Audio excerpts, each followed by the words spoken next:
The excitement of the FIFA World Cup is now streaming live on Fox One, the official English streaming platform to catch every unforgettable moment. Fox One brings the action straight to your screen so you never miss a goal.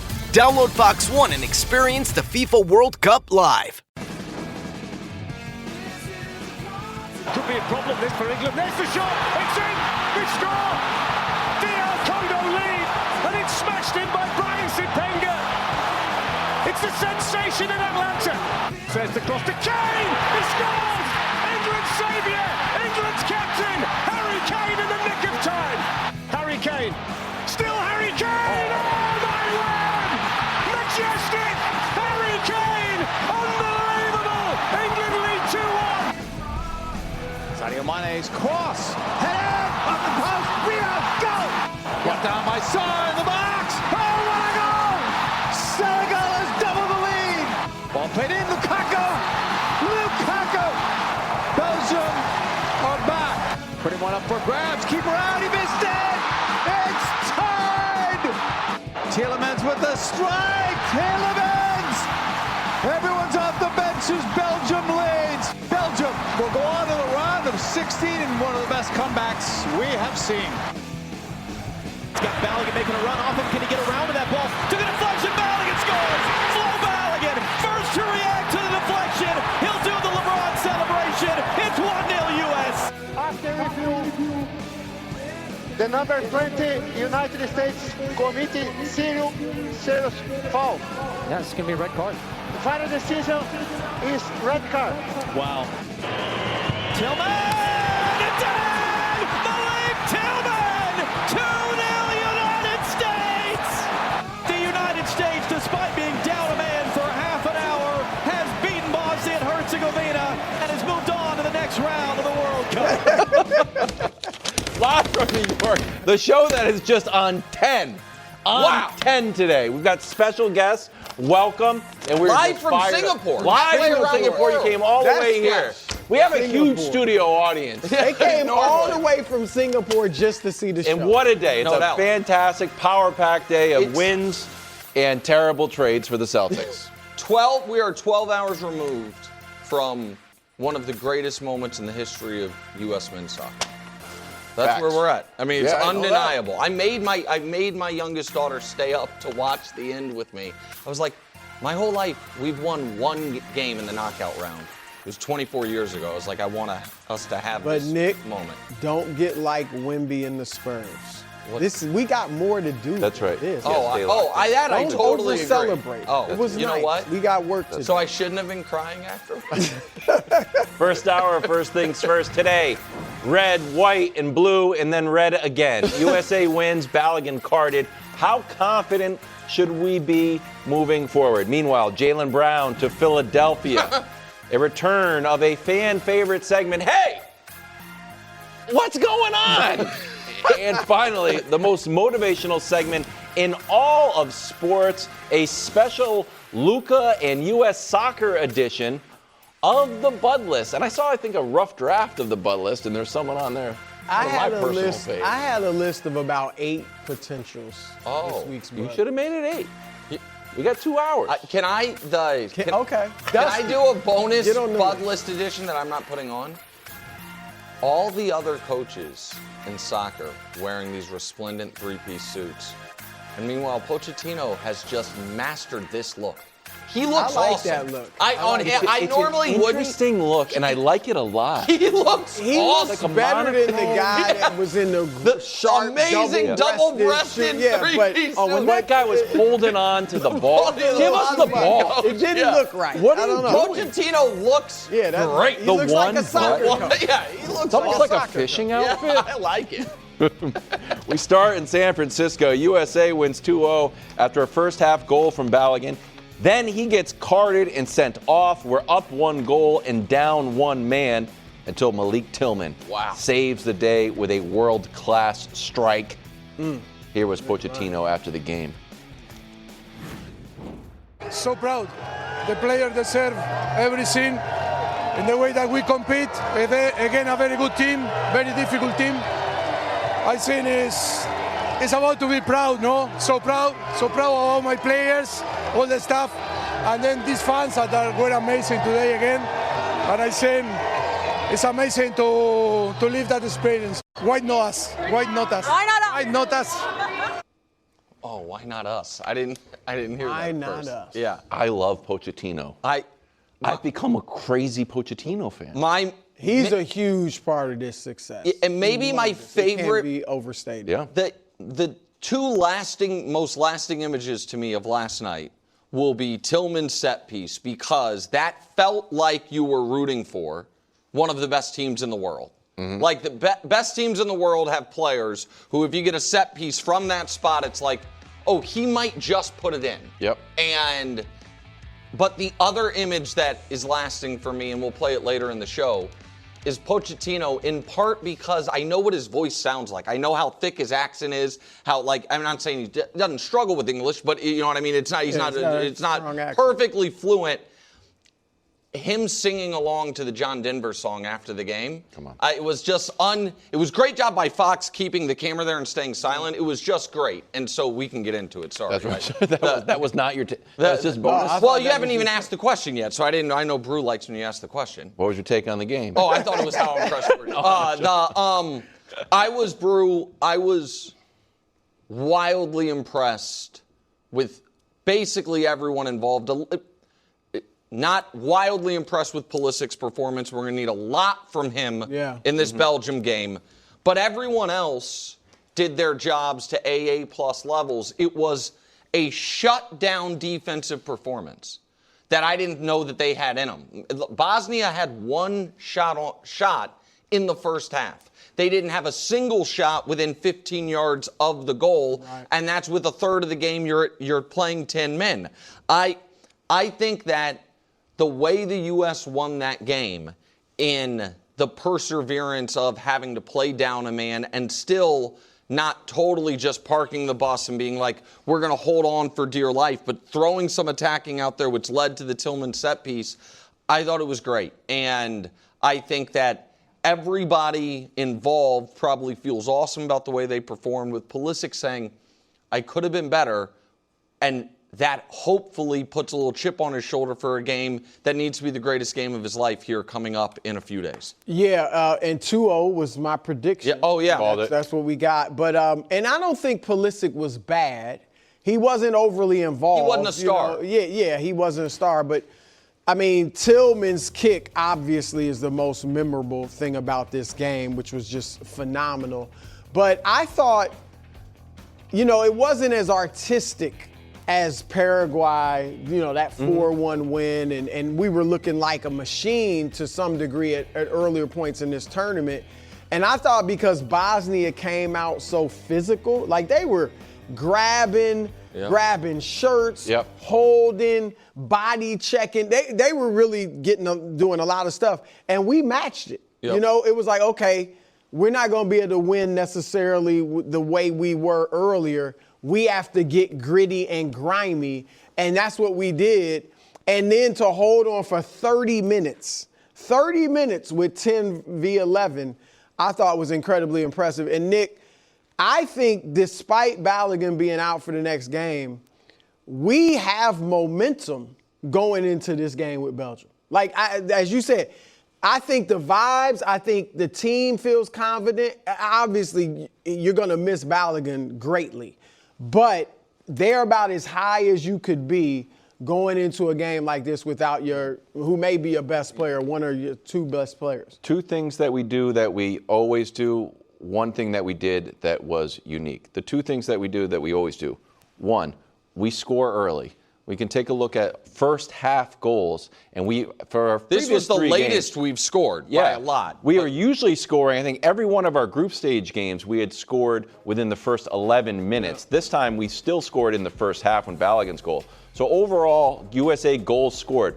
We're fourth overall. In first half we have 7 goals. That's the best. From set pieces, we are now the best. In Bosnia-Herzegovina, we were tied with them. We're 3. With Tillman's goal, we were 4. The thing that we didn't do, because we had controlled possession in all of our games, even the games where we rested guys, this is the first game where we did not have most of the possession. Again, we were down a guy, and which speaks to when you're talking about a gritty win. They had more shots.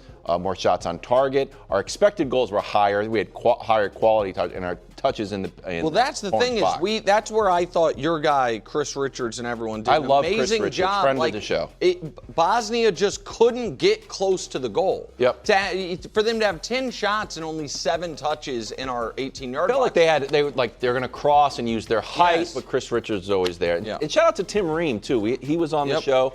We were a little bit worried over some of the narrative around Tim Ream is he's old. He's like 38, I think, Josh. But he's always well-positioned. He doesn't need like a bunch of athleticism all the time. Well-positioned, clearing the ball. And shout out to the defense as a whole and Freeze, because going into the Australia game, they had 1 shutout in their previous 13 matches. You're right. They now have 2 out of 3. They've shut an opponent out, including a game where for a third of it, I mean, the red card was 63 minutes, but the game went 100 because it was 10 minutes of stoppage time because of all that. They really had to fight there. All right, let's dig into the red card. In real time, this was not a foul. It looked okay. In slow motion, looked like a yellow. In still frames, this looked like a red. Balogun was sent off. He'll miss the next game, too. There is no appeal process. Here's Henry post-game on the red. Let's all be honest. If you pause at that moment and you see the picture, it looks awful. But you need to have some type of common sense. He never went to hurt nobody. He went to get the ball, and where do you land after? He's going to have to land somewhere. Unfortunately, if you press pause at the right time, it looks not great. Do you think the officials got this wrong?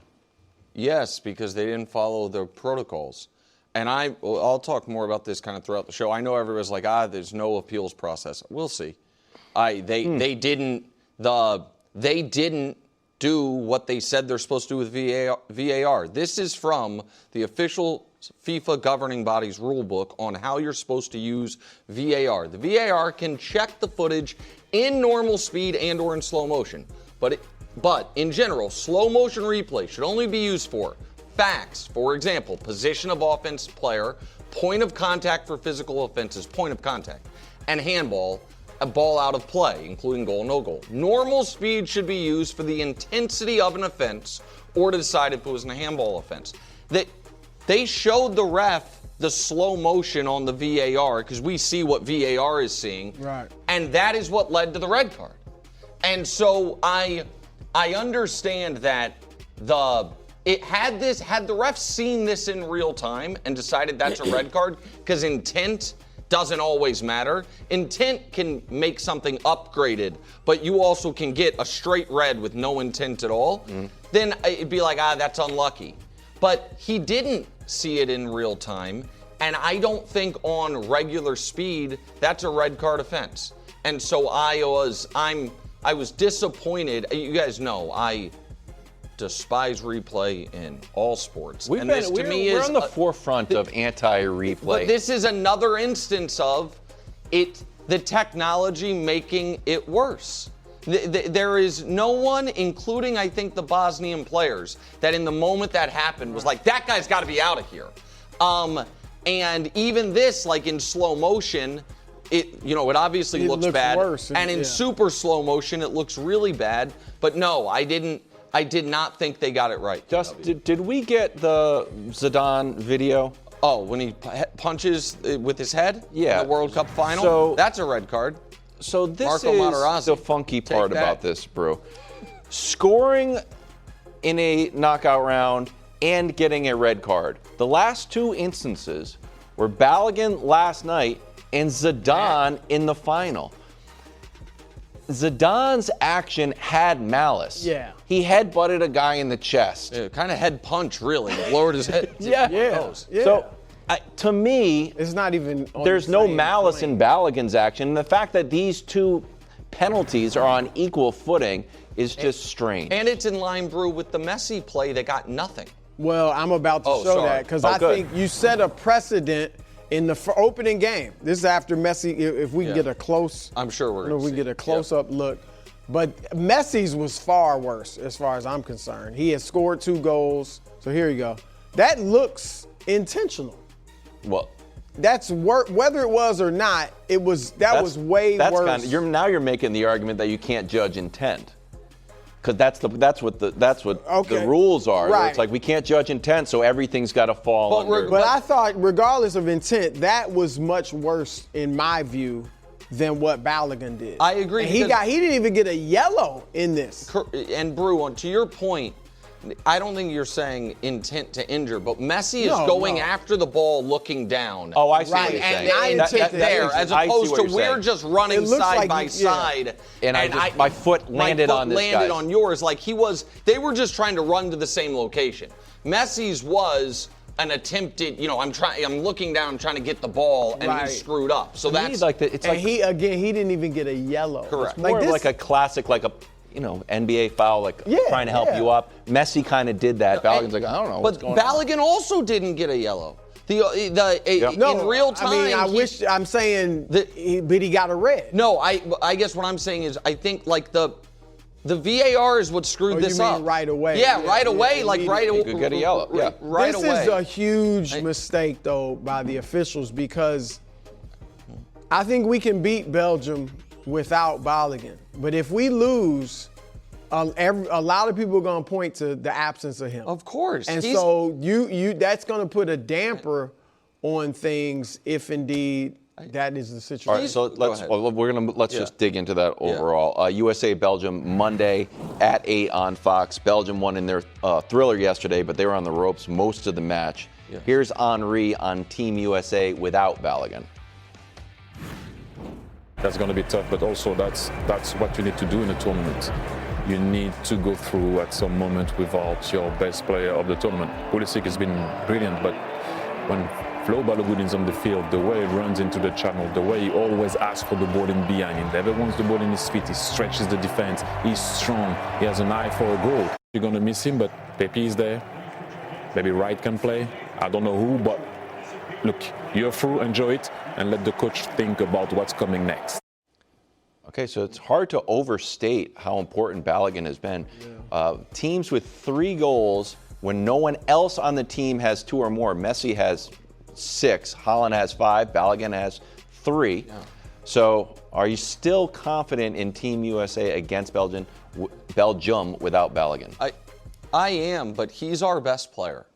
I'm done calling Christian Pulisic our best player. He's our best player. He's the most reliable player. He's actually scoring. Every other star in this World Cup is scoring a ton of goals. Right. Pulisic, we're like, hey, those were a few nice moments. And almost got one. And Balogun almost got. Balogun had a goal called off by offsides, and Pulisic had a goal called off by offsides. And so we're right now we're still the favorites, and with Balogun out, we're not huge favorites, but slight favorites over Belgium on the sports books. But this is the Christian Pulisic legacy game, and I hate to be reductive and make it that, but the fact here is the 2018. He is a young player on a team that catastrophically fails to qualify for the World Cup. 2022, in a game we have to win against Iran, he scores the goal in the first half to go ahead, gets injured on that goal, and then at halftime gets subbed out, and then we hold on to win, and then he, along with everybody else basically, doesn't do much at all against Netherlands in the knockout round game. This tournament, he has been fine. He played 45 really good minutes to start the tournament, didn't score but assisted, then missed a game, then played, I thought, pretty well in a game we lost. And yesterday, if we were giving out man of the match, second place, third place, he'd be like 7th place on your Team USA man of the match ratings. So you're not going to have a better opportunity to become a World Cup performer than in this game against Belgium. And so it's a home World Cup. You're a favorite. You're supposed to be the best player. Really what it is we're without our second or third best player. I just think Balogun's the best player. This is Christian Pulisic's moment, and he's got to rise to it. Yeah, that's a good thing. There's no question. I'm confident we can still win. But, Belgium has been higher ranked than us in the world. Yes. They've been in the top 10, 9th, 10th. Yep. We're like 15, 17, whatever. But we've played better in this tournament. Correct. Obviously, we're going to miss Balogun, but like I said, we've got tons of momentum going in. And, yeah, I agree with Nick on Pulisic. That's why he might be in for some extra motivation. Oh, excellent. Show. To your point, and what I've enjoyed about this World Cup, and you can get as deep into the tactics as you want to.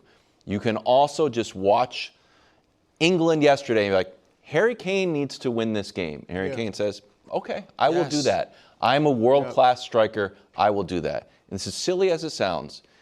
If you're on a McDonald's Cup with all-time great guys, you got to play like it. You can't be like, I created some good opportunities, was offside. Everyone is stepping up. Hey, what's Mbappe going to do? Multiple goals. What's Haaland going to do? I got you. What's Messi going to do? I'll actually score all the goals. Yeah, Vinny Jr. This has been the World Cup of stars scoring. Yes. Everyone, that has a star has not only scored a goal, has scored multiple goals. Now, historically, like this year's Golden Boot race is going to have.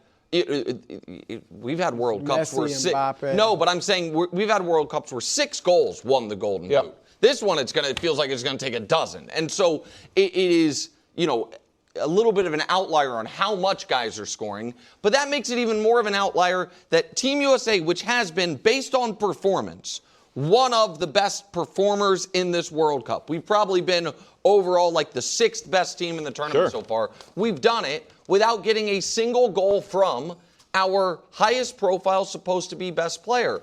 And so I think that the other reason, Brew, that I think we can beat Belgium is, to your point, they came into the tournament ranked higher, but we have been playing our best, and they have been shaky throughout. They went into their final group stage game in 3rd place in the group, needing to get a result. Yesterday, they did not look like the better team against Senegal. They were outplayed for 85 minutes. Right, and then Senegal kind of unfortunately collapsed a bit at the end.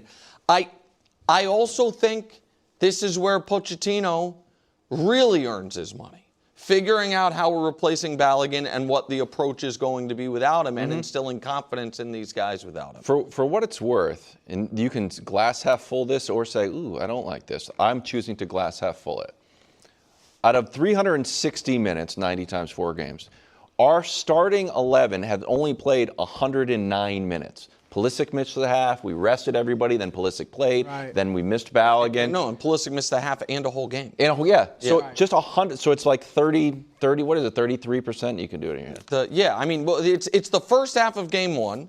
It's the first 60 minutes of yesterday. And that's it. 109 minutes. Yep, that's it. So we are used to having sort of this fluid next man up mentality, glass half full. Yeah, well, that's where it's good that we played our reserves in that 3rd game against Turkey.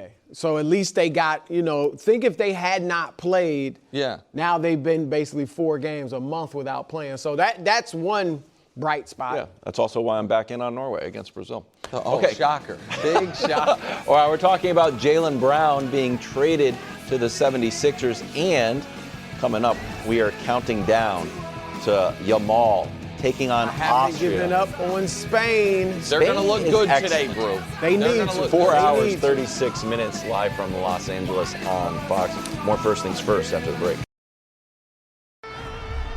Welcome back to First Things First. Ronaldo and Portugal taking on Croatia. Ronaldo coming off of a 2-goal game against Uzbekistan. No goals against Congo DR and Colombia. We'll see if that was a outlier. I tell you right now, the Nick Wright World Cup system loves Croatia. Loves Croatia. Now, you haven't exactly explained what this is. Well, it's proprietary info.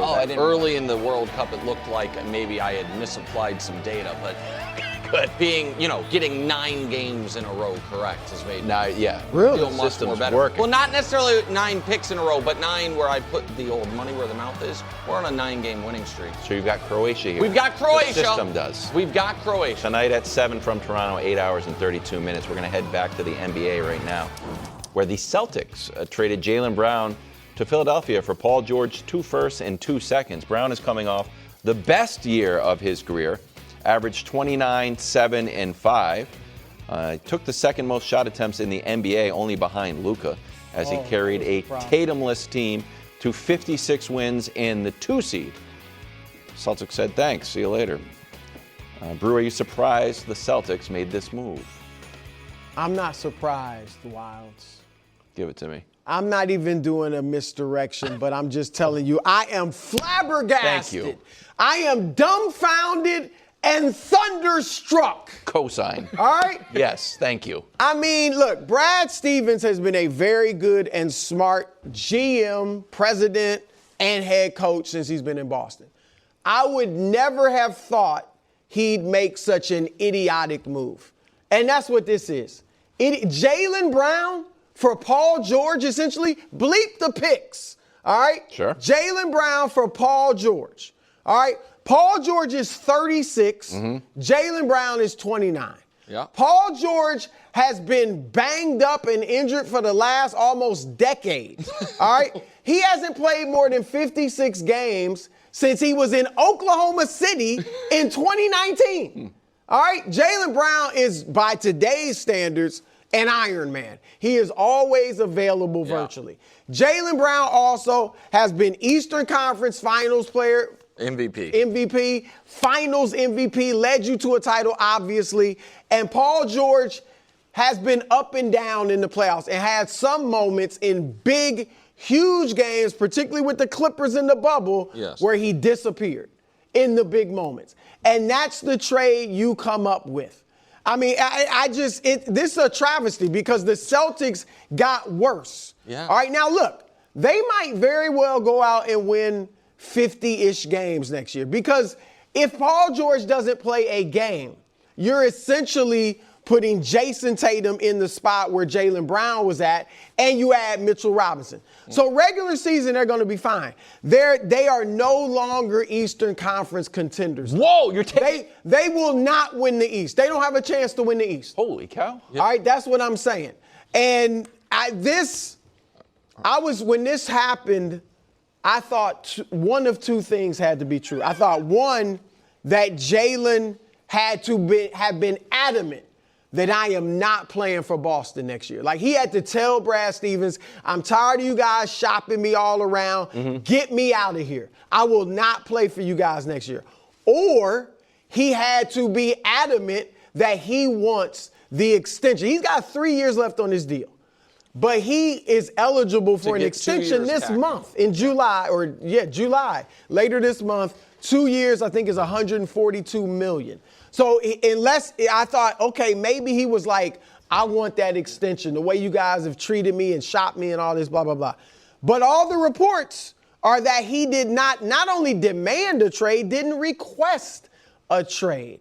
All right, so to me, Nick, this comes down to analytics and the fact that, honestly, the Boston Celtics this is relative, don't think he's that good.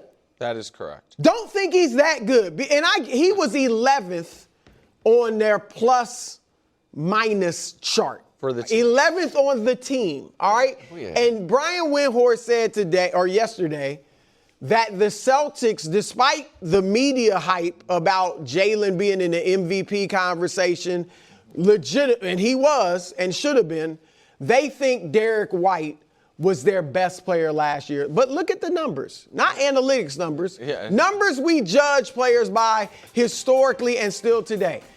And Derek, the dude that shot 39% from the floor, 33% from three, he averaged what is that, 12 fewer points. He's better? Well, I don't need to dim Derek White's I'm not dimming Derek White.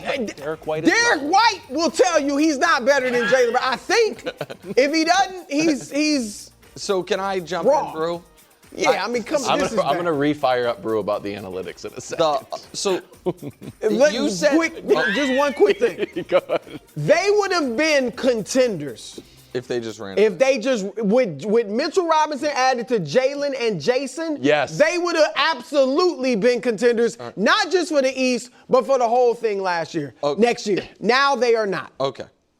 So I know you said forget the picks. I want to add a piece to that. Another thing Brian Windhorst said, and Wendy knows what he's talking about, was that the price to get a team to take Paul George's contract was going to be a first-round pick. Yeah. So the Celtics got 2 firsts and 2 swaps. What they got, if a cap space team was like, hey, we will take Paul George from you and give you nothing back, the Sixers would have had to include a first-round pick with him just to get off the deal. Yep. Which means, the math on that means what they got back for Jaylen Brown was 1 first-round pick and a swap or 2. That's what it is, which speaks to, I think, 3 points I will try to make quickly. The first one is my inclination that the Celtics found it absolutely untenable to start the season with Jaylen Brown on the roster was unequivocally true. They thought, but he wasn't demanding that. So I'm not saying that Jaylen Brown thought it was untenable to start the season with him on the roster. The Celtics thought it. That the Celtics, whether it was because of the consistent shade I felt he was throwing at Tatum throughout the year up to and including the misinformation that the team found out 30 minutes before Game 7 that Tatum wasn't playing, when the team found out 7 hours before Game 7 that Tatum wasn't playing, the Twitch streams, whatever it is, point 1, Celtics wanted to get out of the Jaylen Brown business, and they did. Point 2, to your point, even if Jaylen Brown doesn't have as much value across the NBA landscape as his biggest fans hoped he did, this is a shockingly small return. And point 3, and this is the one I will hammer them on, to not have a read on what his market was when you have the ability to trade him for Giannis and you're holding the line at Hugo or Shireman is incompetence. But Nick, Hugo was third on their plus minus. Okay, well, that's what they going by. Here's the thing. So this is, I just want to. They could have traded Jaylen Brown, and again, instead of being plus 2 firsts, minus 2 firsts, obviously, if they would have included certainly both of the players I'm about to show you, and it seems like the reporting is at least one of them. Hugo's 20, Baylor's 26. Here's what they gave you in the regular season last year. They both played a bunch of regular season games. They averaged 4 points and 5 points, and then 15 minutes and 19 minutes. In the playoffs, when you were desperate enough that Ron Harper Jr. was starting a game, no disrespect to him, but he was a two-way player before, how much did you lean on these guys? Well, Hugo never scored and was coach's decision DMP 3 games, and Baylor again stayed with his 4 points per game. Baylor was the 30th pick a couple years ago. Hugo was the 28th pick last year. To make either of those players untouchable when you can get Giannis, when the backup plan was getting an extra couple picks and taking on what many consider to be one of the worst contracts in the league not that long ago. I know he was good. Paul George, to his credit, was good in the series against the Celtics. Yeah. Is unfathomable. I understand this probably is the precursor to a move they will make during the year where they will try to package a bunch of these picks to remake the team on the fly a bit. But this is one of the least. The day you were out, KW, Danny was talking about pretend Jaylen Brown trades. Mm-hmm. And one of them was a bunch of role players from Portland, including Scoot, maybe Shaden Sharp. He just was making them up, so to speak. And Brew's snap reaction was horror. Like you can't trade Jaylen Brown for that. All of those packages he mentioned were better than this one. And so it is stunning to me that, A, the league doesn't value Jaylen Brown seemingly at all, and that the Celtics did not realize the league didn't value him and take the bird in the hand of making the Giannis deal happen. All right, quickly, let's look on the Philly side of things. They did just beat the Celtics in the playoffs and now also have one of the Celtics' best players. Potential starting lineup, Maxey, Edgecombe, Jaylen Brown, D-Wade, no relation, and cameos from Embiid. Brew, what does this mean for Philadelphia next year? Well, look, with those 4, that would be fantastic. But I say this respectfully because I really like Joel Embiid and his game. Mm-hmm. But I almost don't even consider him a part of the team because there's no way he's going to be healthy when you need him. We saw it this year. Great against, Boston in those comeback games, those that they decide that series with, and then is a part-time player against the Knicks. Like, it's just so I have to take Embiid out of my thinking as far as what they can do next year. Now, the trio of Maxey, Edgecombe, and Brown is great.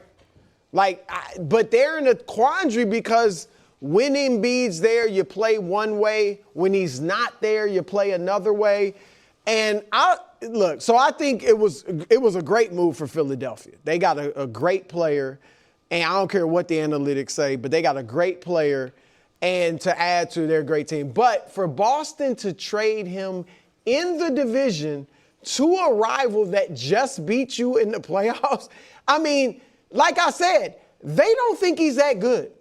I don't understand. I can't wrap my head around that. Do you think it's just the analytics? Yeah, I think they analytically they believe fully. The way they play is straight up analytics, shooting all those threes, and they don't believe he's nearly as good as we in the media, and I would say other players that go against him think he is. All right, and here's the other thing for now. I know Jaylen has wanted his own team or felt like, hey, I can be a number one. He ain't number one.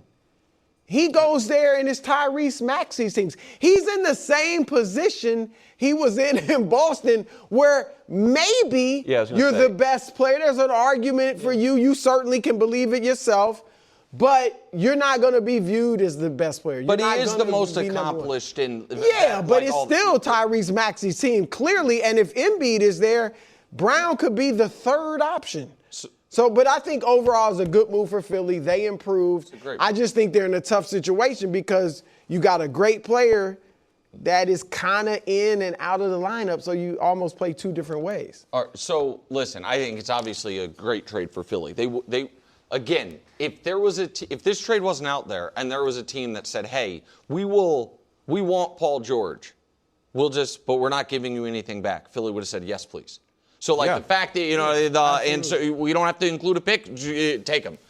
So to include a couple picks and swaps, which again, new lottery rules, that maybe this looks worse, as far as what they gave up, but I think they have a pretty high floor because Maxey and Edgecombe are young and, durable players. So I don't think they're as worried about the swaps as they, or the picks as other teams. And Jaylen Brown's durable and in his prime, and you get him for very, very little.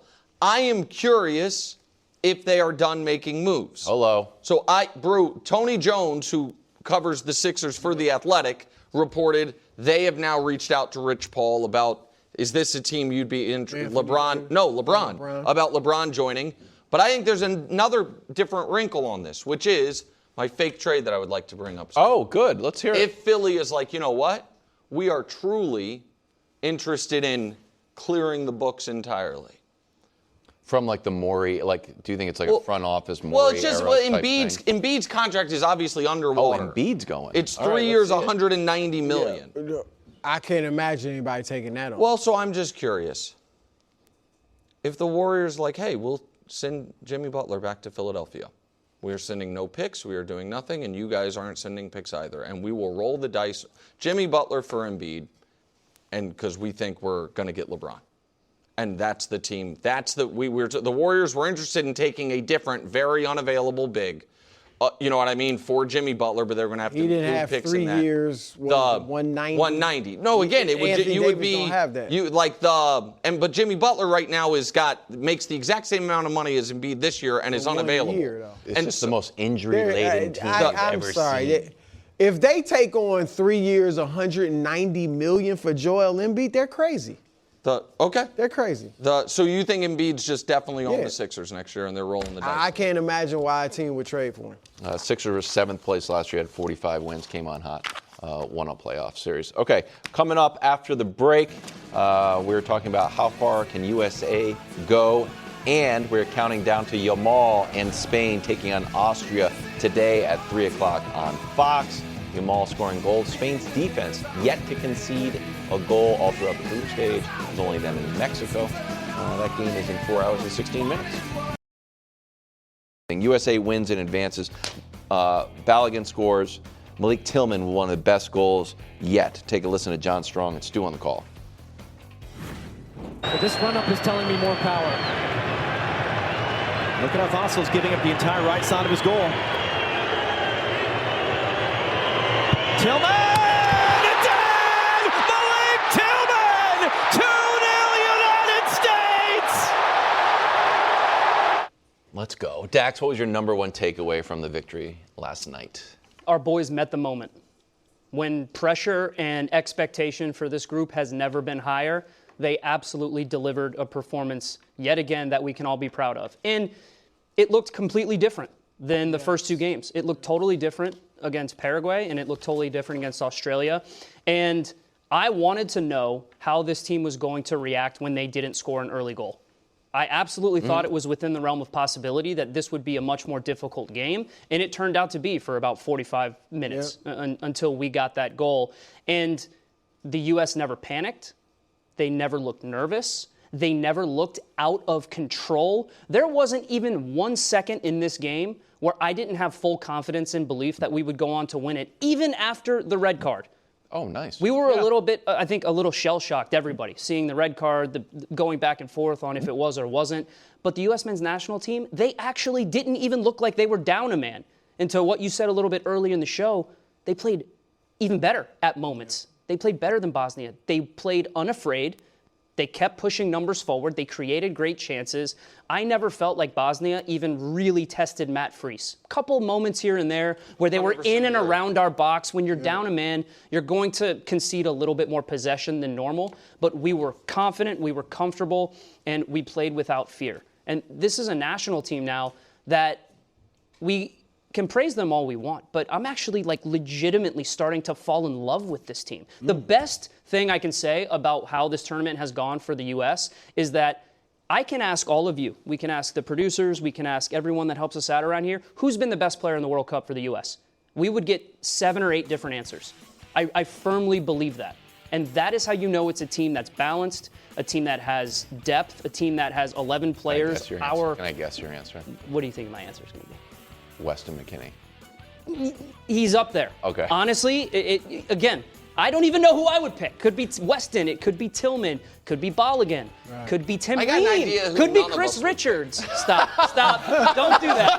Don't do that. That's fair, though. Don't do that. I think You said there's 7 or 8 guys that we could pick. No. I know whose name isn't coming up. But let me tell you why that's a good thing. Okay. This is a good thing because Christian Pulisic, whether you will admit it or not,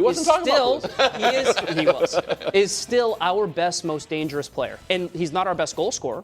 That's Fowler and Balogun, but that's not the conversation.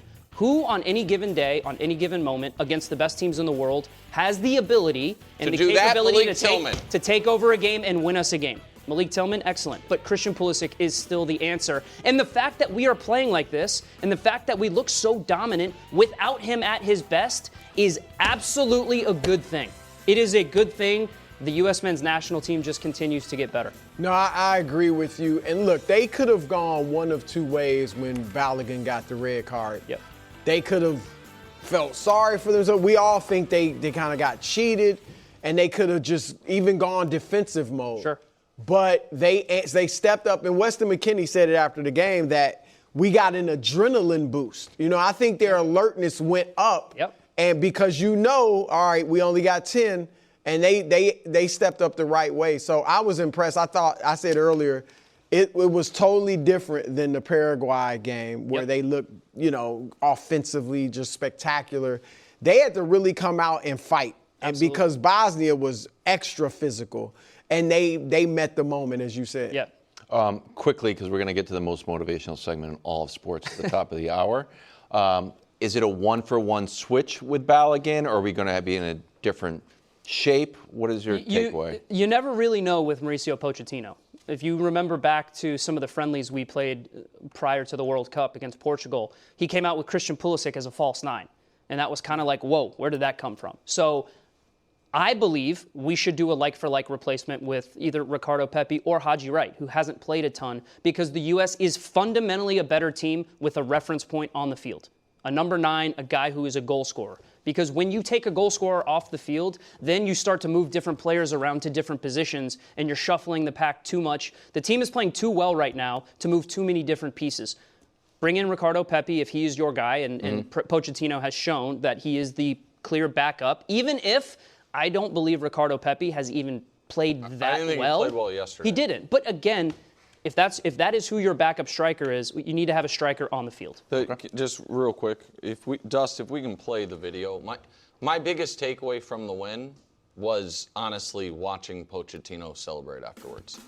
I love that. Seeing this Argentinian man be embraced by this team and sing the John Denver song.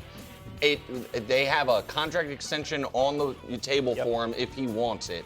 And the deeper we go and the more bonded this team feels, the more likely it is, I think, that he sticks around for another World Cup.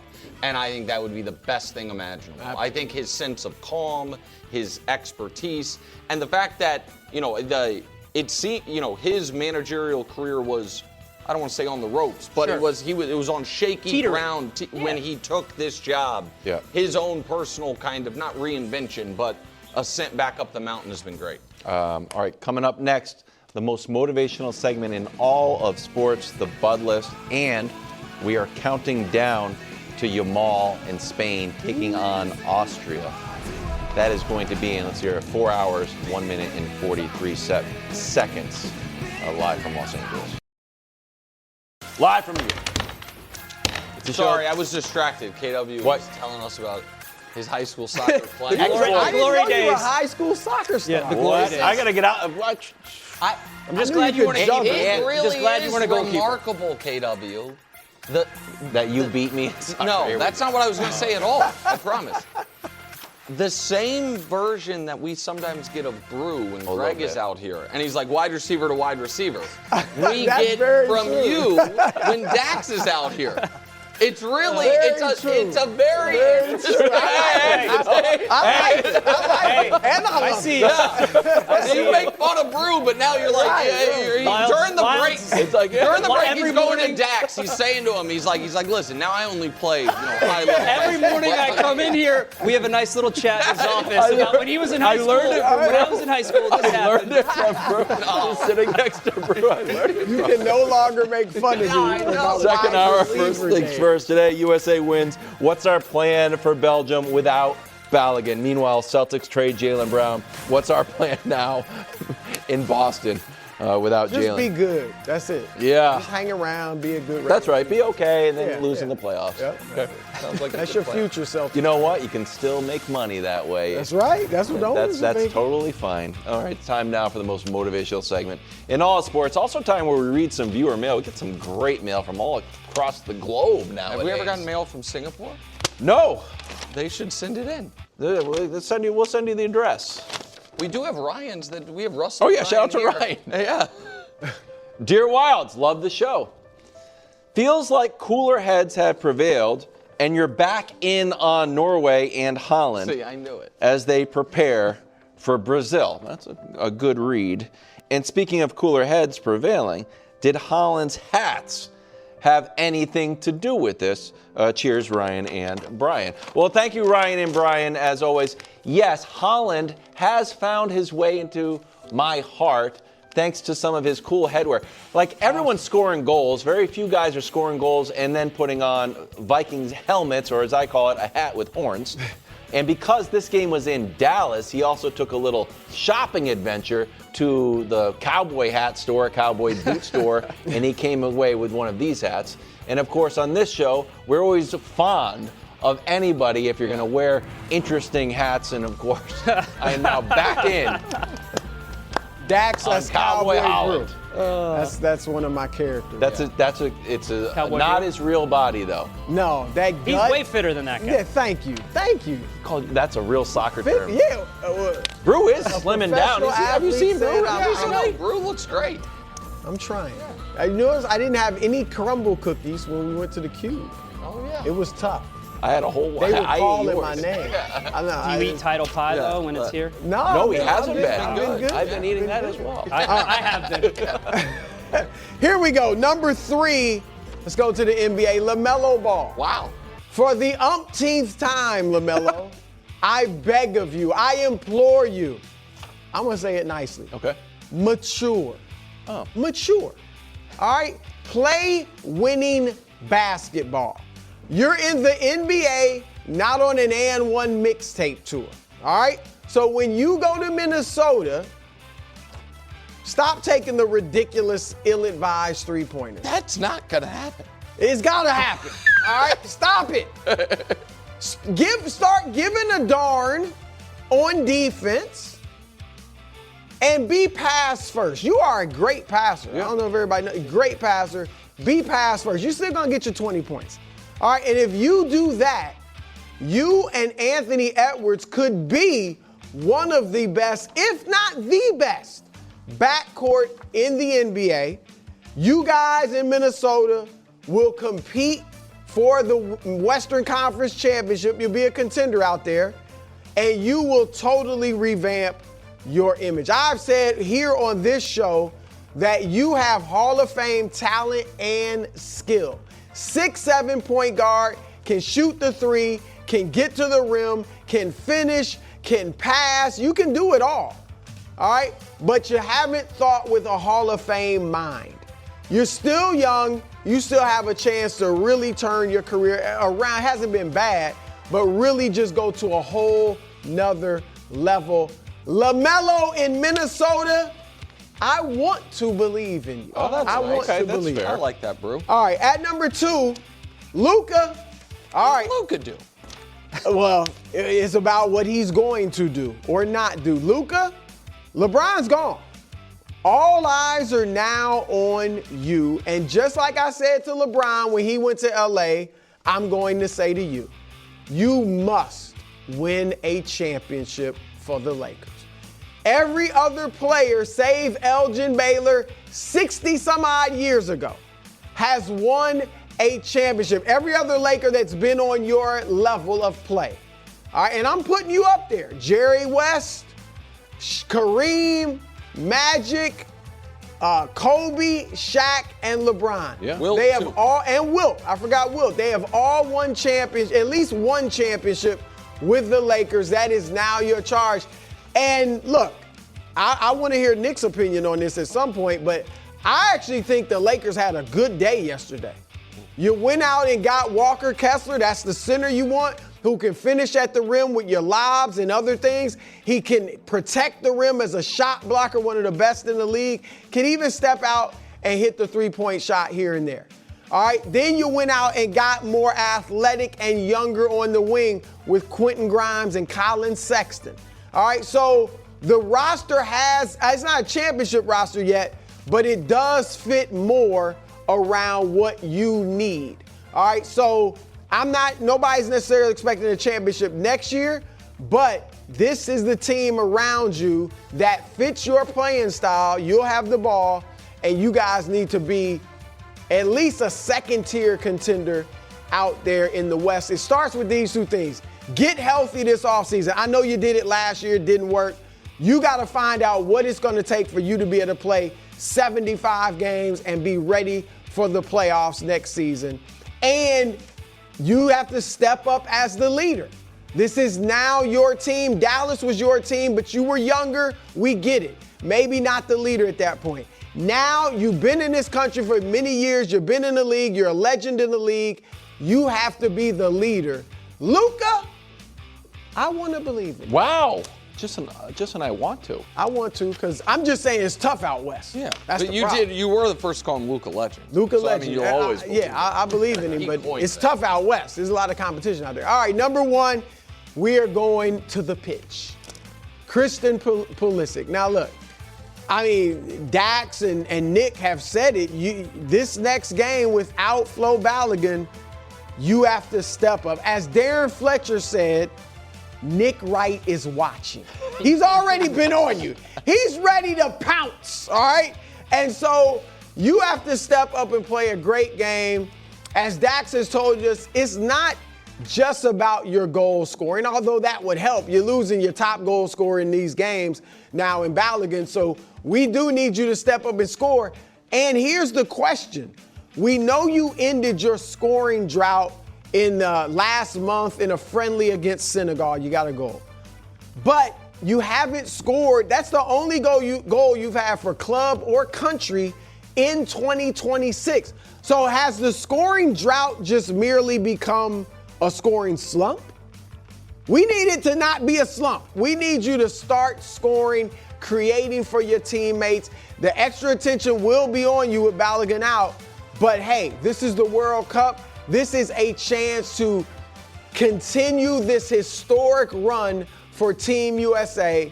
So, Christian, I believe in you. Oh, nice. Yes, I like do. a story there. I believe you can get it. Excellent Bud list as always. Dax, welcome to your Bud list. Third Bud list, correct? Third Bud list, I do believe. Excellent. Very motivational.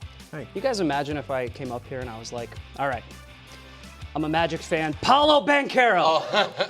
And it wasn't soccer. Could you imagine if I did that? That would be kind of absurd. I like it. You should do that. Ricardo Pepi. Show your versatility. We've talked a little bit earlier on in the show about Balogun and what he has meant to this U.S. men's national team with 3 goals already in this World Cup, generally looking like not just the best striker that we have, but one of the best strikers at the tournament.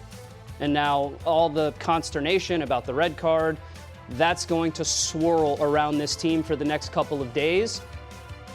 If I'm to read the tea leaves, and I don't know what Mauricio Pochettino is going to do, one can be expected that as the backup striker, as the guy who came in and started against Australia when Christian Pulisic was injured, I am going to assume that you are going to be the guy whose number gets called. And I think that you should be the guy whose number gets called. But this team still needs goal scoring. We still need a reference point. We still need a focal point. And I know against Senegal, about a month ago, you had a really good performance. You had an assist. Your combinations with the other attacking players looked great. But you haven't scored in 7 games for the U.S. men's national team. In fact, your last goal, I think, came back in November of 2024. And I want to be fair to you because I believe you've only played something like 260 minutes in those 7 games. But we need a focal point. We need a reference point. We need a dangerous goal scorer. I'm not enamored with Belgium's back line. I absolutely think that we can take advantage of them. And when we have our team playing as well as they are playing and creating the chances that they are creating, we need someone who is going to step up in a big moment and deliver for this team and take us to a historical performance in a World Cup for the first time in our history. And you have to be the guy to do it. I believe in you. The whole country believes in you. It is your time. And I really hope you start, because if not, this will be for nothing. It's good. That's exactly what the Bud list is for, though. It's a motivation. Move on, Brew. I am curious what you think of Dax's bar there. You came up with that? With Balogun. I like that. More peppy in his step. Yeah. I didn't even see that. Yeah. I'm just. Dusty strikes again. Yeah. Your thoughts? Wow. You like it? That's great. My thoughts. Your The thoughts rare, on that? Yeah. If I had a red card, I would. Or at least primarily red. Yeah. Take today off and also tomorrow. Okay. It's time now. It's 11:13. It's time now for the Sports Media Ombudsman. It's one of the favorite segments in the whole country. People, the whole world. I mean, people world took now, the longest actually. flight in Love the Sports world, Media 19 Ombudsman. hours nonstop from Singapore. Why do you to be keep in saying studio. that? Is that true? That's the Yeah, longest it's the flight? longest Really? nonstop flight. Because in the other world. times you have 19 to hours? fuel. 19 hours the longest, yeah. That's correct. And they came. What about to a little further away? But they don't You go the other way? You got, I'm just saying, no, you have to stop. You have to stop. Yeah. Right there, the edge of bring the chocolate. gas. What? The chocolate? They brought chocolate for it. Doesn't matter. I didn't know what it was. I Point didn't know what is, it was. they came for the Bud list Okay. and a little extra dessert of Sports Media Ombudsman, which I didn't know it. I am kind of taking indirect aim at Dax's take here. Ooh. Because sports media, American sports media, Sports Media. can we stop acting like Balogun's definitely suspended and try to put our finger on the scale here? So I saw this immediately Great take. from The Athletic. They're like, oh, don't, listen, let's be clear. FIFA's got rules. There's no appeals process. FIFA sources confirm there's no mechanism to appeal a World Cup red card, disciplinary code, blah, blah, blah, blah, blah. It's FIFA. It's the World Cup. Home field advantage has always mattered a bit. And you know what? I think we might be able to apply a little pressure, because we're not appealing the referee's decision. We're appealing something totally different. misapplication of VAR, which is appealable. What's the VAR rules? Well, luckily, we have them. VAR can check footage in normal speed and or slow motion. But in general is very important there. Slow motion replays should only, I would really highlight the only, bold it, used for facts. For example, position of offense, point of contact for physical offenses in handball, ball out of play. Normal speed should be used for the intensity of an offense. There's a case right there. Here's another case. What about point of contact? Listen. If you wanted to do slow-mo to see where the guy got hit, fine. But I think that it was the intensity of the contact, which is what got Balogun in trouble. Here's what I know, okay? I know that Cristiano Ronaldo got a 3-game suspension right before the World Cup, and then FIFA's like, you know what? Let's go 2 games probation because he's going to play in the World Cup. I think it was a 5. It seems like, our president's buddies with the guy who runs the thing. He got the Peace Prize. Maybe make a phone call. Maybe see what you can do. It's a home World Cup. You go the other way. You know what? This was so intense. Yeah. Actually, Balogun, 2 games suspended. 2028. Yeah, exactly. Whatever it is. In the Gold Cup. The Gold Cup. Whatever it is. Yes. I'm just here to tell you that we, as a collective media, need to be talking about Balogun's suspension as a possibility, not a sure, like pending the appeal of the obvious VAR error, and then just continue to put pressure. Narrative. I think it's on the board, and I don't like all this fatalism, like, oh, well, we read the rules, and they say this. Rules can change.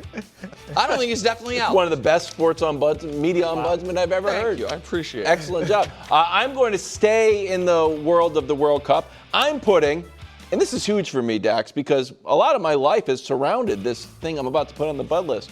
And now I have a whole new take on it. Oh, wow. Highlights. You're on the bud list. For my entire life, from the first highlight I saw to about 2 weeks ago, a highlight had to be a highlight. Not anymore. Anything close, because of soccer, is now a highlight. This crystallized for me on Olise's bicycle kick. Didn't go in, missed the goal, off the post. France misses the goal again. Guess what? Great highlight. One of your favorite moments. One of my favorite moments of the World Cup. Great moment. But it's just like any other miss, swinging and missing at a baseball, missing a wide receiver. So then I did an audit on all my favorite misses. Right there. This was Game 7. LeBron was fouled here, but he missed this dunk. Guess what? It might be better than the block. Yeah, it didn't go in, but still, it was a great effort and a great unsuccessful try. Lourdes Gurriel, an all-time play here. Now, granted, the ball went off his glove and he tossed it over the fence. That being said, in my new soccer version, I'm like, great try. You ran all the way back. You almost got it. I enjoy just the athleticism of it and the excitement. I'm also taking catches that were negated by penalty. Oh, wow. What's the greatest catch of all time? Is it Odell Beckham? No. It's now DeAndre Hopkins. This catch, he catches it with one hand, then puts it through his legs. Wow. No one ever talks about it because it didn't result in anything. Well, guess what? It's one of the greatest plays in football history. Go back to Uzbekistan, Colombia. No one talks about this non-goal. One of the shots of the tournament. Did it go in? No, but who cares? As a thunderbolt. That's what you call it. I agree. It was a thunderbolt. It wasn't a golazo, but it was a thunderbolt. So I have opened up my highlight worldview. Wow. And we'll have it reflected in maybe some of the weird and wonderfuls, where it used to just be John Morant missed dunks, but now I'm opening up to everything. That was a unsuccessful try, and maybe we don't have to live in a results-based world. Maybe I'll get on the poker table. Make the right play. It doesn't work out. Giannis loves that. There's no failure. It's just that's learning. great. That was excellent. Wow, thanks. That was one of your best additions to the Bud list. And you know what? Even if it wasn't, I tried my hardest. Yeah, and it was still cool. All right, coming up next, we're going back to the NBA. Yes, the answer to this question is yes. Yeah, 100%. They lost the Jaylen without a doubt. Right. Yeah, they did. And we are counting down to Spain, Austria. Spain, FIFA ranked number 2. Austria, FIFA ranked number 24. That's coming up today in 3 hours and 39 minutes. First things first, Lamine Yamal, 3 hours and 34 minutes. Spain, Austria on Fox from LA. Spain hasn't lost in 33 games, bro. And Brew, you better be wearing during this game your Spain polo that I got you. I am going to return I will mine put today. it on. Why? And get a larger size. You like the medium. You want it to look good. You couldn't wait to show your. Yeah, exactly. It's very. Plus, when I wash it, I'll get it one size up, but then wash it, so it's the same. Okay, well then, okay. I don't think it'll shrink. The years-long saga of the Celtics trying to trade their second-best player, even after they won a championship and he won the Finals MVP, is over. It meant nothing. Boston didn't end up landing younger Durant, which was an option a few years ago, or Giannis, what was an option a few weeks ago. They wanted Baylor. Sorry, man. They got 36-year-old Paul George's contract and 2 firsts. Philly gets Finals MVP. Are you surprised this was the Celtics' best move? I'm shocked that no one trumped this offer. This is not like when Luka got traded when no one knew he was available. Mm-hmm. Everyone knew he was available. Right. And if you were going to go in the older, expensive, small forward, shopping aisle, I'd have called up Houston about Kevin Durant. Like, hey, Amen that locker to room that. doesn't. So, you guys might need a divorce there.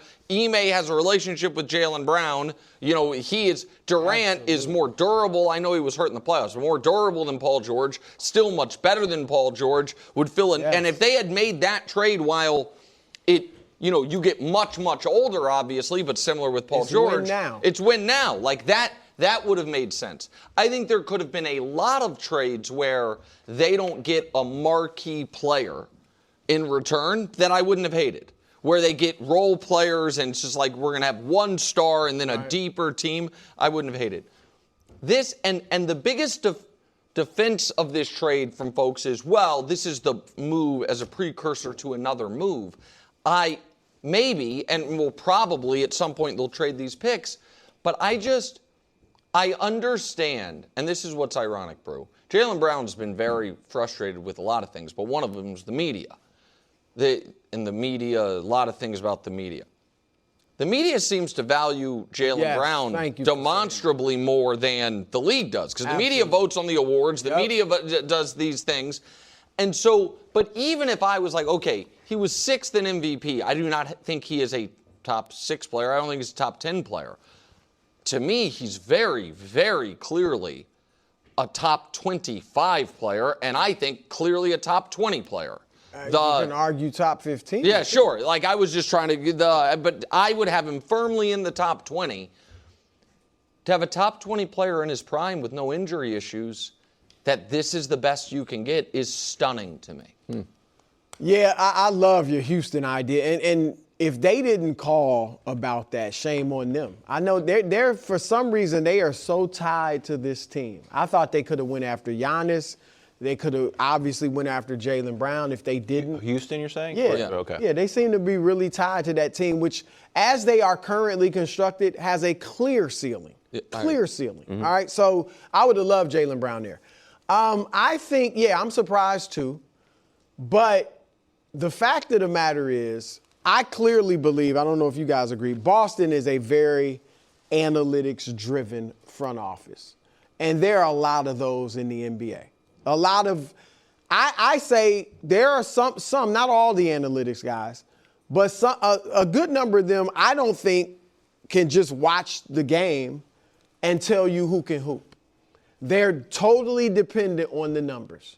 Because you'd be surprised, a lot of these guys don't really have a great basketball background. They're really smart and they know numbers, but as far as basketball, I just don't think they value the eye test. To look at Jaylen Brown, the way he plays and his numbers that he puts up and the success that he has had and not want him on your team is ludicrous.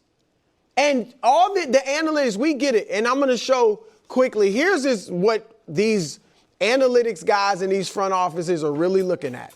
This is the career on, off, or plus minus for, and it's via Lev Akabas of Sportico. All right, this was online. But this is for Nick all 23 players, there's 23 five-time All-Stars in the league currently, or and five Blue or picked more. a handful. And we just picked some of them. This isn't the top. This Right. isn't the No, top these list. are just a handful of names, Gotcha. obviously legends This is that we picked interesting. out. Jaylen Brown is 22nd out of the 23 in plus Who's minus. beneath him? Do you have it? DeMar DeRozan. Oh. And DeMar DeRozan and Jaylen Brown are the only ones that have a negative plus minus for their What career. happened when the Raptors traded DeMar DeRozan?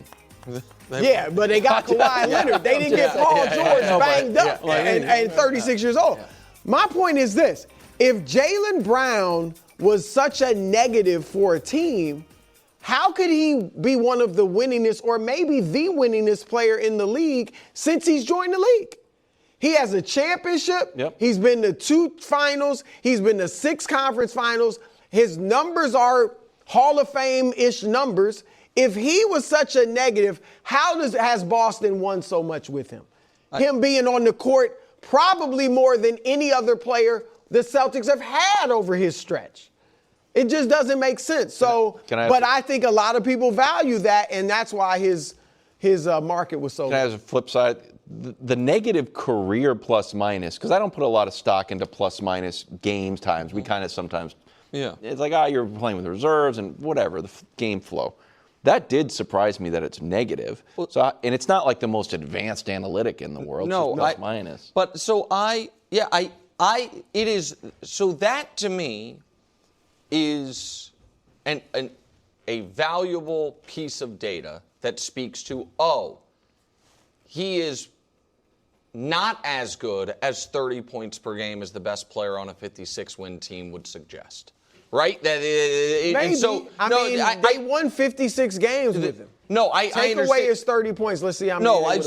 That's where I was getting to. My point is, I think the frustration brew, and a lot of, I think you're seeing former players who are in the A lot of former NBA players that want to get in front of Yes, the frustration is to use that plus minus and some of the other advanced analytics instead of as a data point to construct the full picture of the player as the data point to define the player. Yeah. So to me, whichever front office member said Jaylen Brown, we have him as he would be the 7th best player on our team. That's using that data point as that is, a catch-all. The way for some people WAR became in baseball. Yeah. Like who are the best baseball players? We can tell you one by one according to this one metric. Doing that as opposed to a data point suggesting, okay, so his points, his raw counting numbers are here. His analytical numbers are here. The intangible, what's he like in the locker room is here, and it used to be here. That's, to paint a richer picture. Right. But it is unfathomable to me that it turns out Walker Kessler has more trade value than Jaylen Brown. Like, the Lakers gave up 2 firsts and 2 swaps and did not have to take on an awful contract to get Walker Kessler. The Celtics the Sixers gave up, 2 firsts and 2 swaps and got off a contract that everybody said was underwater for Jaylen Brown. And there is to me, and Brew said it, there are a lot of the more advanced numbers that to me one of the reasons they don't paint the full picture is they take assumptions into evidence that are not true. Like people very often these days like per 36-minute stats as projections.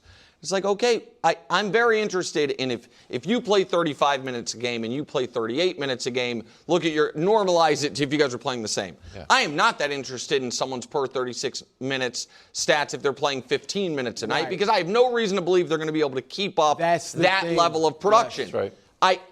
If Jaylen Brown, for his Celtics career, has taken on the workload of I'm guarding the other team's best player. I'm available. I'm durable. When other guys are out, and I give you 25 a night. All of that. Does that hurt his off-court numbers? Because those guys are playing better than they would if he weren't there. It's like, oh, gosh darn it, tonight I have to guard the best player. And tonight, you know what I mean, I have to play extra minutes, all those things. That's, to me, the richer picture. Right. What is stunning to me about this is there's not a team in the league that thinks he's awesome. That's what this trade tells us.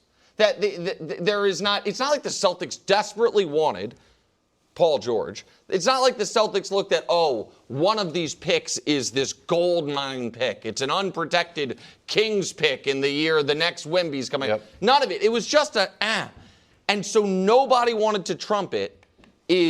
That part is stunning to me. Like, really, and the fact that the Celtics themselves are not worried about Jaylen making them pay.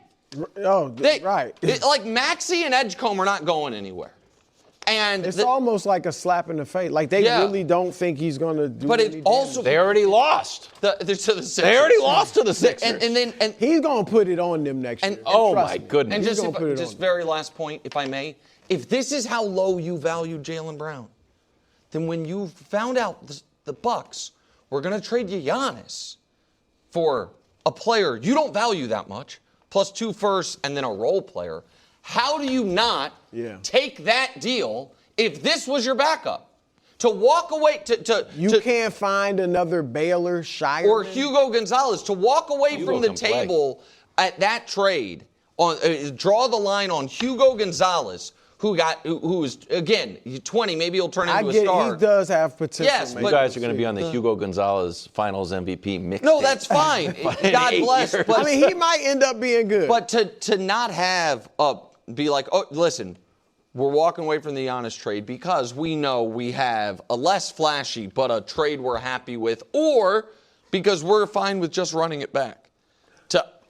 I think they should have kept Jaylen. If this is all you could get, keep Jaylen, run it back, and they would be right there with the Knicks next year. Well, yeah. Well, that team did win the finals. Thank you. And they forgot that in Boston. They forgot that. Can USA win without Balogun? If he's out. If he's out, I'm sorry. And we are counting down to Portugal-Croatia on Fox. Croatia took the 3rd fewest shots of the 32 teams to make the knockout round. Portugal should be able to win this game, but we'll find out in 7 hours. This is going to be a great game from Toronto. It's going to be a great game. Welcome back to First Things First. We're counting down to Spain, Austria on Fox. 3 hours, 18 minutes. Lamine Yamal has played 23 matches for Spain. Spain's record, 17 wins, 6 draws. LeVar Ball style, never lost. Lamine Yamal turns 19 this month. That's why I picked them to win it. Knockout round of the World Cup's weird, though. You can draw and lose. True. Like but he's never lost. He's never lost. But I mean, he's never lost. Doesn't go down as an official loss. Yeah, that's what I'm saying. I'm saying in there, like the official score calls a draw. That's what. Yeah. Netherlands hasn't lost in 3 World Cups. They don't. USA, Belgium. Never won it. Yeah. Monday night, Balogun has scored in every game he's played in for us, but he's out on a red card pending a fictitious appeal. Not fictitious, a hopeful appeal. Dax, how confident, I'm going to give you a bonus question. How confident are you in Team USA without Balogun?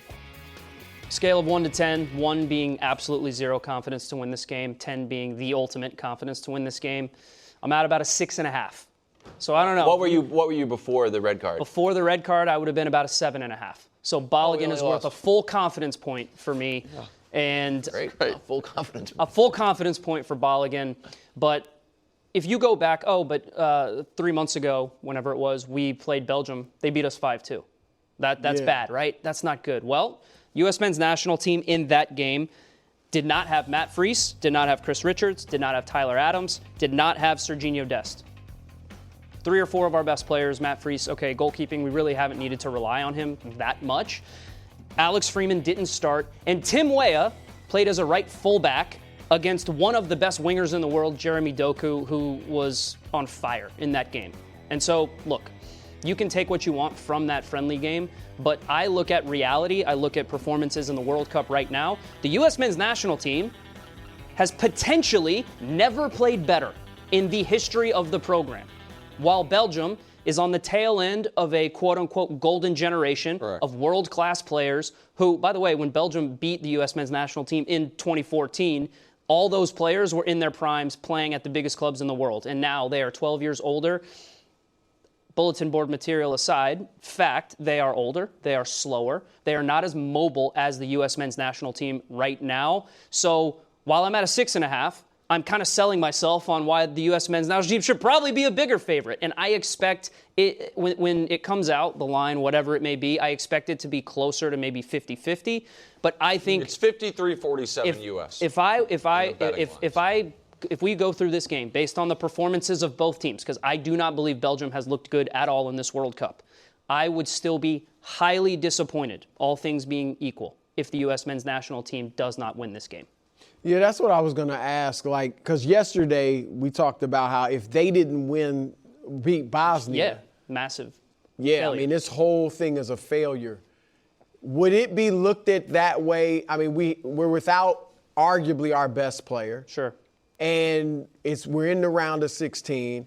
If we lost this game to Belgium, do you think it would? To me, failure is removed. Way too strong of a word. Right. Disappointment is what it would disappointment. be. Like we have graduated now past where failure is possible for this tournament. This tournament has been definitionally right. It's been, to me, definitionally this has been a successful World Cup. That does not mean it won't be a slightly disappointing World Cup. This is the inflection point of the round of 16 always for me was going to be the difference between, we've been here before, didn't get past it, and how I felt about the tournament was going to be how we looked en route to getting there. So that's A to me plus, how we've looked en route to getting there. And then if we win, it's the greatest tournament in the history of the team. Mm-hmm. And so but failure is now removed, and there is now a little bit of a built-in excuse of, well, a guy who I think is playing like our best guy and certainly our most reliable goal scorer and frontline player is out. But my confidence level overall yesterday, with everything that happened yesterday, I think my confidence level is unchanged as to where it was yesterday morning. Because the potential loss of Balogun is offset by the fact that I think the two teams playing yesterday that we could have been playing today, Belgium, Senegal, the worst team won. Correct. I was watching that Senegal game and I was like, man, I think they're going to be able to score on us. They are fast. They are athletic. Like I hadn't seen. We played really well defensively yesterday, but that was where my concern was. And when Senegal is pouring on goals, and Belgium, you mentioned the golden generation, they're down 2-0. They're like De Bruyne and Lukaku out of here. De Bruyne out. Right. Go to or not Lukaku. Sorry. Doku. Did Doku come out? And Doku got subbed out. And so De Bruyne came out. Like those two of their best guys, they took out. They put Lukaku in. I'm thrilled Belgium won. Like that, it's not going to be an easy game, but I think Senegal in this tournament has been better than Belgium. They were better for the vast majority yesterday and kind of blew it at the end. So I think people should be cautiously optimistic and confident. And I've been hammering this point for a month now, but the managing matters and the home field advantage matters. And that crowd in Seattle is going unlike to be anything we've ever seen. A 13 out of 10. And so I think you just have two host nations. Canada's not getting this benefit because they didn't win their group, so they got to play in the States. Mm-hmm. That Mexico against England and the U.S. against Belgium, you are going to have even more so in Mexico, but overwhelming home field advantage. Correct. That I think in close matchups can tilt the scales. Do you think this is more of an offensive game? Or which unit needs to step up more? Yeah, no question. I think our attack, both. Our attack needs to step up because we need to prove that we can still score goals against a vulnerable Belgian backline without Balogun. But we can get in the weeds in this a little bit later on this week. But our defending, our high pressing, our repressing when we lose the ball has led to numerous chances and numerous opportunities. And it has essentially broken the will of the opposition to even be able to attack and break our pressure. We feel like we grab the ball back. We do. We win the ball back high up the field, and that leads to numerous chances for us. So I do not expect Mauricio Pochettino to play scared. I expect him to say, Belgium might be the best, quote-unquote, most talented team with the ball that we are going to play in this World Cup up to this point. We're not going to change a single thing that we do. We're not going to pull a Ronald Koeman and change up anything, change up our tactics, change up our pressure. If we're not doing that, they're going to play to win. And today at 3 o'clock on Fox, watch Spain, because that's who we're going to be playing in the quarterfinals. We're not looking ahead. The fans can look ahead. The fans can look ahead.